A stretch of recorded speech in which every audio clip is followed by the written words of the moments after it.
Hello everyone, welcome to SFRPC channel. இன்றைக்கி நம்ம southern railway recruitment பற்றி நம்ம பார்க்கலாம். நம்பர் ஆஃப் வேகன்சி பார்த்திங்கன்னா 17 அனௌன்ஸ் பண்ணியிருக்காங்க. Scott's and guides vacancy posting வந்து அனௌன்ஸ் பண்ணியிருக்காங்க. அப்ளிகேஷன் ஸ்டார்ட் ஆகிற டேட் பார்த்திங்கன்னா 20 ஜனவரியிலேருந்து 20 பிப்ரவரி வரைக்கும் வேகன்சி அவைலபிளாக இருக்குது. குயிக்காக அப்ளை பண்ணிக்கோங்க. ஜாப் கேட்டகரி பார்த்திங்கன்னா இது வந்து சென்ட்ரல் கவர்மெண்ட் ஜாப்னு அனௌன்ஸ் பண்ணியிருக்காங்க.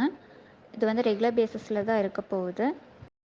பிளேஸ் ஆஃப் போஸ்டிங் பார்த்திங்கன்னா சென்னை, திருச்சிராப்பள்ளி, மதுரை, பாலக்காடு, திருவனந்தபுரம் அண்ட் சேலமில் தான் அனௌன்ஸ் பண்ணியிருக்காங்க.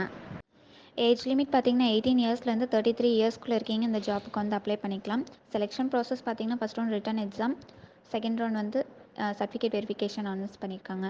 இந்த ஜாப் பற்றி ஃபுல் டீட்டெயில்ஸ் வேணும்னா அஃபிஷியல் நோட்டிஃபிகேஷன் நாங்கள் டிஸ்கிரிப்ஷனில் கொடுத்துருக்கோம், செக் பண்ணிக்கோங்க. இந்த மாதிரி ஜாப் நோட்டிஃபிகேஷன் வேணும்னா எஸ்எஃப்ஆர்பிசி சேனலை சப்ஸ்கிரைப் பண்ணுங்கள், லைக் பண்ணுங்கள், ஷேர் பண்ணுங்கள். வேறு ஏதாச்சும் ஜாப் டீட்டெயில்ஸ் பற்றி வேணும்னா எஸ்எஃப்ஆர்பிசி வெப்சைட்டில் என்கொயரி பின் செக்ஷன் இருக்கும், அதில் உங்களோட டவுட்ஸ் கிளியர் பண்ணிக்கலாம். தேங்க்யூ.